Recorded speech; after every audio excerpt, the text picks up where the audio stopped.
September 2nd, 1998.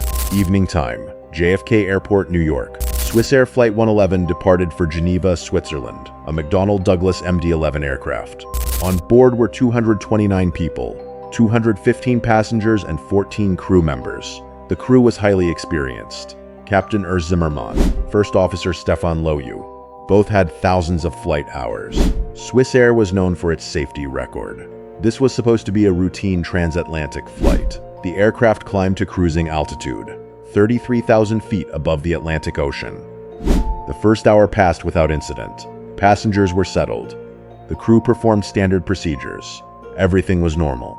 Around 10 minutes past 10 in the evening, the aircraft was approaching Canadian airspace, near Nova Scotia.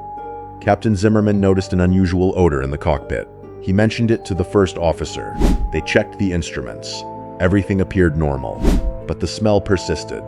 Then they observed smoke, coming from the area near the ceiling. This was now a serious situation. 14 minutes past 10, Captain Zimmermann made the call. Pan, pan, pan. An urgency signal to air traffic control. We have smoke in the cockpit. Requesting immediate landing. Moncton Air Traffic Control responded. The nearest suitable airport was Halifax, located approximately 65 kilometers away. The crew was cleared for an emergency approach. The pilots turned the aircraft toward Halifax. They began following emergency procedures, donning oxygen masks, checking systems, preparing for landing. At this point, cabin crew noticed smoke entering the passenger area. They began preparing passengers, following their emergency training, maintaining calm and order. 16 minutes past 10. The smoke in the cockpit intensified. Visibility decreased. The pilots continued working through their checklists, but conditions were deteriorating rapidly. According to standard procedures for the MD-11 aircraft, the plane was carrying significant fuel for the transatlantic crossing.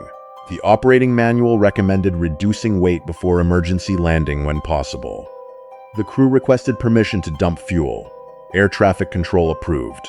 The aircraft turned toward the ocean, away from populated areas, to perform the fuel dump procedure. This was a standard safety protocol, designed to reduce landing risks. 20 minutes past 10.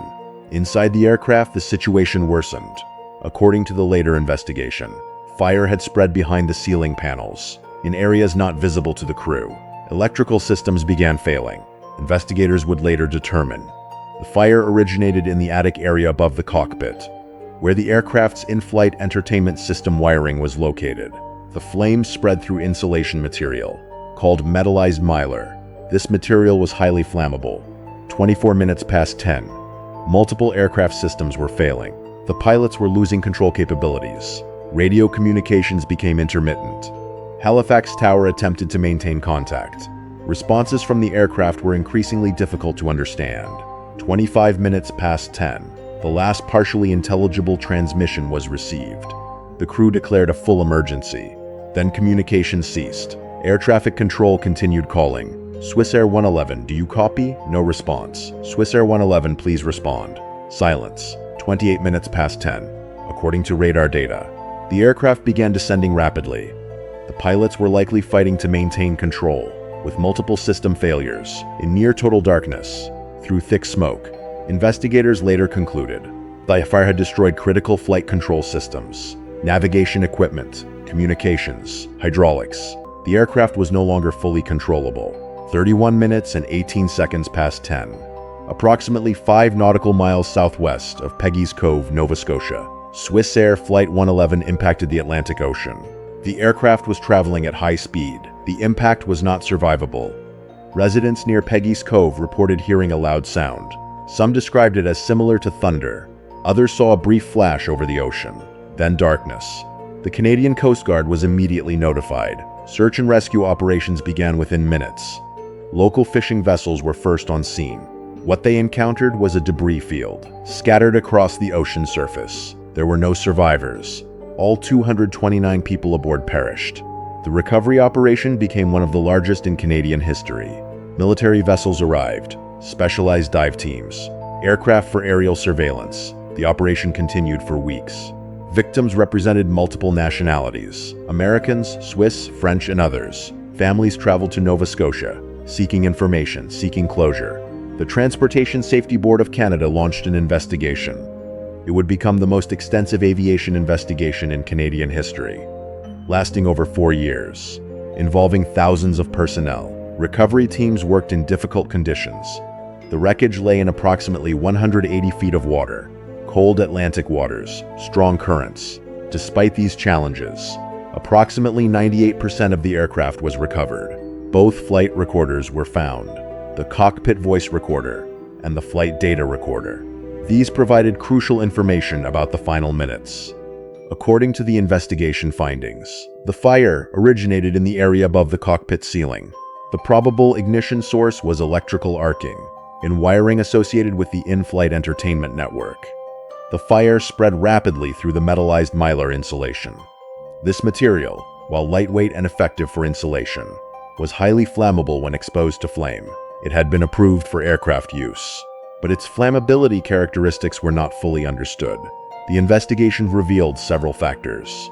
The fire was hidden from the crew's view, located above ceiling panels. By the time smoke became visible in the cockpit, the fire had already grown significantly. The MD-11 aircraft at that time had limited fire detection capability in ceiling areas. There were no smoke detectors in that space. This was not unique to Swissair. It was standard across the industry. According to investigators, the crew followed their training. They executed emergency procedures correctly. The decision to dump fuel was consistent with their operating manual and approved safety protocols. The investigation made clear this was not a crew error situation. The pilots performed professionally, under extremely difficult circumstances, with limited information and deteriorating conditions. The final report included numerous safety recommendations. These recommendations changed aviation worldwide. Flammable materials like metallized mylar were banned from aircraft construction. New materials were developed. Fire-resistant alternatives, enhanced fire detection systems, were mandated for hidden areas, ceiling spaces, cargo holds, anywhere fire could develop unseen. Emergency procedure manuals were revised, prioritizing immediate landing over other considerations. In smoke and fire situations, airlines worldwide inspected their fleets, removed flammable materials, upgraded fire detection, improved emergency training. Swissair itself implemented immediate changes across its entire fleet, but the tragedy had lasting effects. Combined with other financial pressures, Swissair ceased operations in 2002. Today, 2 memorials stand near the crash site, one at Bayswater Beach, another at Whalesback. Simple granite monuments, listing 229 names. Every September 2nd, families gather, local residents attend, flowers are placed, names are read, moments of silence observed. The investigation's final report ran to thousands of pages. It included 23 safety recommendations. Many were implemented globally, according to aviation safety experts. The lessons learned from Swissair 111 have prevented subsequent accidents, improved fire safety, enhanced crew training, advanced aircraft design. The tragedy demonstrated that even the safest airlines, with the most experienced crews, operating modern aircraft, could face catastrophic situations. From hidden hazards, it highlighted the importance of continuous safety improvement, of questioning assumptions, of learning from every incident, no matter how small. The families who lost loved ones established scholarships, funded research, supported safety initiatives, turning grief into purpose. The investigation cost over 50 million Canadian dollars, required specialized equipment, international cooperation, years of analysis, but it provided answers and drove meaningful change. Swissair Flight 111 remains one of aviation's most thoroughly investigated accidents, a case study in aviation safety courses worldwide, a reminder of the importance of constant vigilance, of continuous improvement, of never assuming safety, only working to achieve it.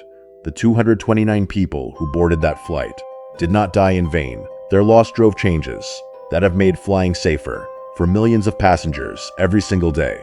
Since that tragic night, this is how we honor them, not just with memorials, but with action, with improvement, with dedication to safety. The story of Swissair Flight 111 is a story of tragedy, but also of learning, of progress, of an industry that examines its failures to prevent future ones. May the 229 souls rest in peace, and may their legacy continue to save lives for generations to come.